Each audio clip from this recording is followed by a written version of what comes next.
Welcome back to Nick Lenz's Comic Corner Classics / Non-Classic. This episode number 1334 and Doubleshot number 1238. Now, over the course of this particular Comic Corner and the next two, it's all a bunch of Supergirl trades. Yes. And these trades will be covering the 6th volume for the series, published from 2011 to 2016. Well, 2015, actually. Now, I have reviewed one volume of this trade series already, volume 3. I looked it up. Apparently, I reviewed this 4 years ago when I was living in my old house. Now, the last Supergirl trade I reviewed was a year ago. Yeah, was 1 year ago that I reviewed this. Okay? Now, I've already covered volume 3, so I'm not going to cover it in these next few videos.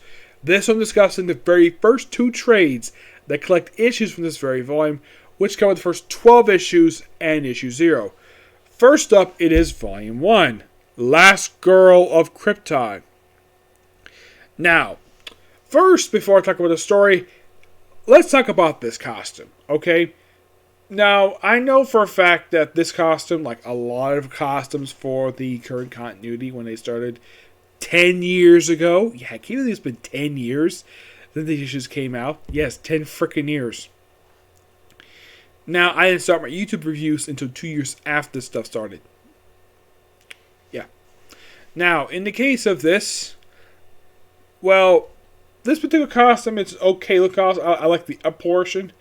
I wasn't really a big fan of the fact they got rid of the skirt associated with Supergirl, because she's not wearing a skirt a lot of time over the years. Now she looks like she's wearing like a metal thong. Yeah. A lot of people didn't really like this look at all. I mean, the cape looks fantastic. Now, these 2 trades here, I believe also the 3rd trade does this too, where the original creative team was 2 writers and this artist. Now, the writers of this book are Michael Green and Mike Johnson, with Muhammad Assur on the artwork. Muhammad Assur was also the cover artist of this thing, and David McCraig as the cover artist. David McCraig was the colorist. Now, in these first 6 issues, yeah, this trade collects the first 6 issues of this run. This particular book basically has it where Supergirl arrives, unlike in the original classic origin story Supergirl, where the first person she runs into is in fact Superman himself. Here, she doesn't. She basically just wakes up, has a bunch of random people, and then she runs into Superman, and she's wondering like who the heck he is, and he says basically that he is Kal-El. Well, of course, he mentions that her name is Kara Zor-El, and he mentions that he's Kal-El, and she's like, "Wait, that's impossible. I held Kal in my arms 3 days ago." Not realizing the fact of time travel, so she experiences some anger, so she prays the priest to fight Superman. Though eventually she meets up later on with the woman who's actually the Silver Banshee. Yep. And we have her, I believe, in these opening issues. I believe it is. Let's see. Oh, yeah. Let's see if I can find her. I think she makes her debut here, if I'm not mistaken. Let me look up here. Because, let's see. The artwork in here is actually really good. I love the artwork in here. Yeah, and also when she meets Superman, after briefly fighting him, she explains to him about, well, not only who he is, but the fact that Earth basically affects Kryptonians, which causes her to fly, have super strength, heat vision, basically all the same powers he does. Then she leaves her alone, and then we have, well, this first villain of the series. His name is Simon Techno. He's only in just this opening story arc. Yeah, he's his opening story arc, and that's it for him. Also, you get a good look at the S. The S looks like it's very sloppily. Now, the suit itself, aside from the unnecessary lines on it, which a lot of people tend to criticize Jim Lee for it, the cape is fine. It's perfectly, well, how it should be. It's the S. Yeah, the S is very weirdly designed, and yet this is supposed to be Supergirl. Now, Supergirl, both in the original Silver Age continuity, if you look at her costume from back then, as a matter of fact, I have it right here. Basically a thing for it, where if you look at her S on her suit, it's the same exact S as the Superman of the Silver Age. Which, they even kept this for when they brought back the character post-Crisis for the Linda Danvers Supergirl. The one a lot of time done by Peter David had the same exact S. And even when they brought back Kara Zor-El, the actual Supergirl, not Linda Danvers Supergirl, still kept her in the classic S. Unknown why they changed it for. Excuse me, yes. Also, apparently, this Supergirl is not afraid to show up a lot more skin than the previous one. Yeah, the original one is known for having, like, if you look at, let's say, the previous costume that she had prior to this, it showed off, like, skin, like, in her belly, midriff.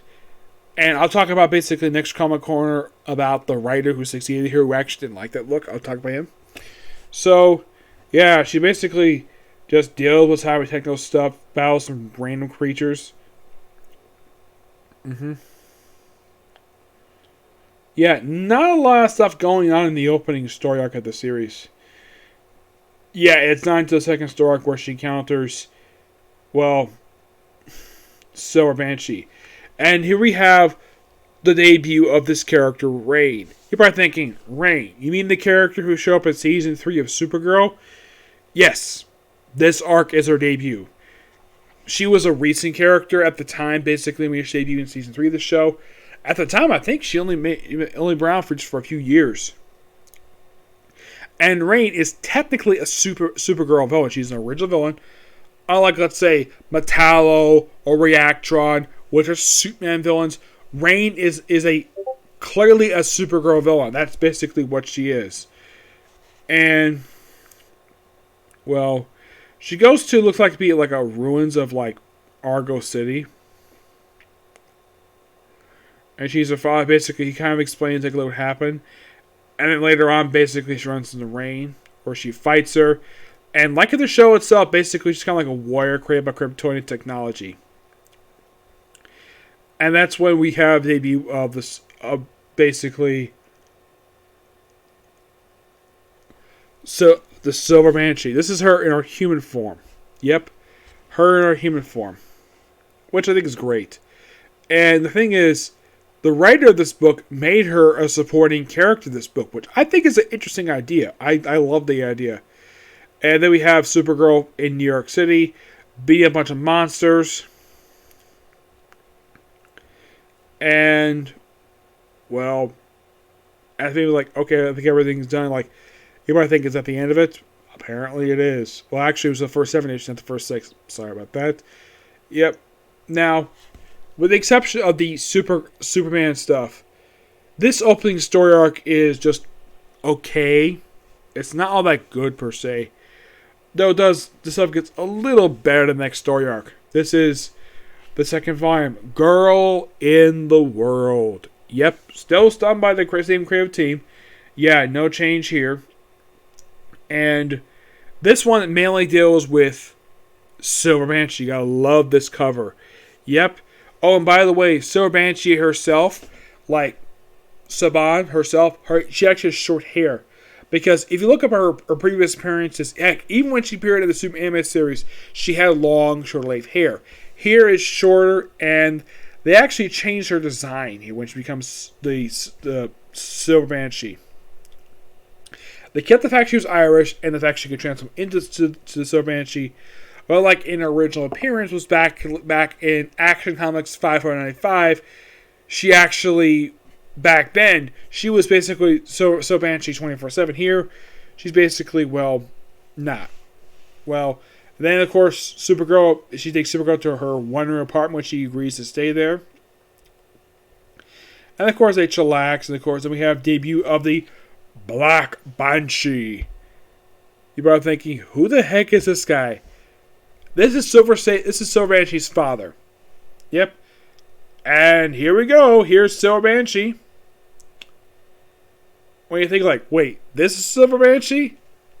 Yeah, this is her redesign.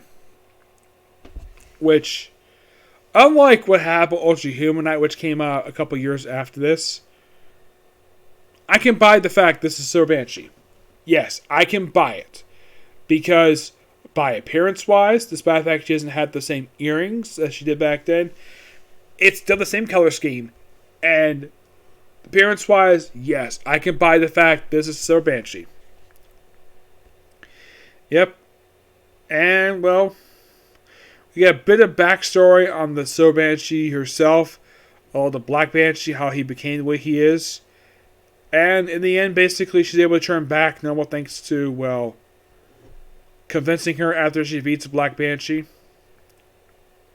Of course, we also get a bit of flashback to Krypton for a bit. Doesn't really go much anywhere. It's most like something you see a little bit later. So, after basically buying some more dragon, eventually she does convince Silver State to turn back normal and meet up with her, look like her boyfriend, Tommy. And of course they fly about, and then we have like the robot from the cover, which he's just some random robot setting up the Supergirl for reasons. Just cuz. Yeah. He's just some goo guy. He's like, oh, take over this creature, okay. He's not that interesting of a villain. Not really. He's just bland. The Black Banshee stuff actually was a lot more interesting in this. And then we have Return of Superman for the story, which that's cool. I like the fact they brought him back. Which I think the writers are okay. Not much there. And of course, you have her go to the Forest of Solitude. And then she runs to Simon Techno again.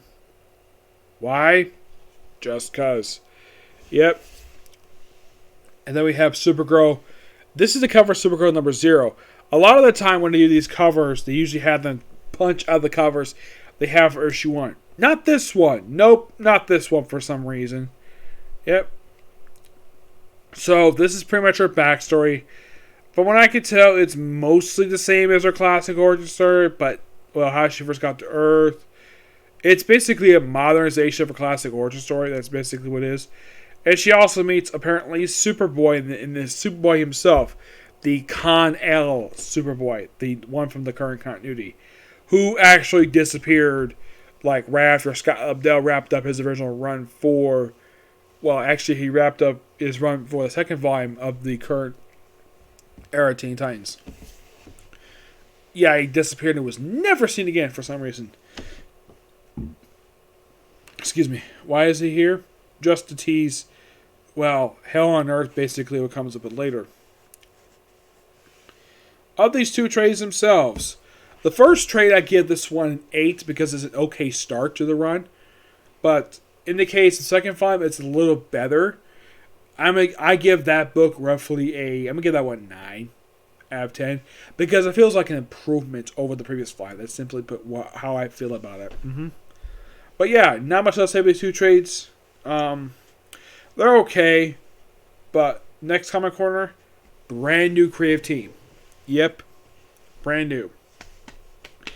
And the next Comic Corner, I'm discussing volumes 4 and 5. And the one after that, I'll discuss volume 6 plus a Batman trade. You'll just got to find out what it is soon, okay? See this video. Bye.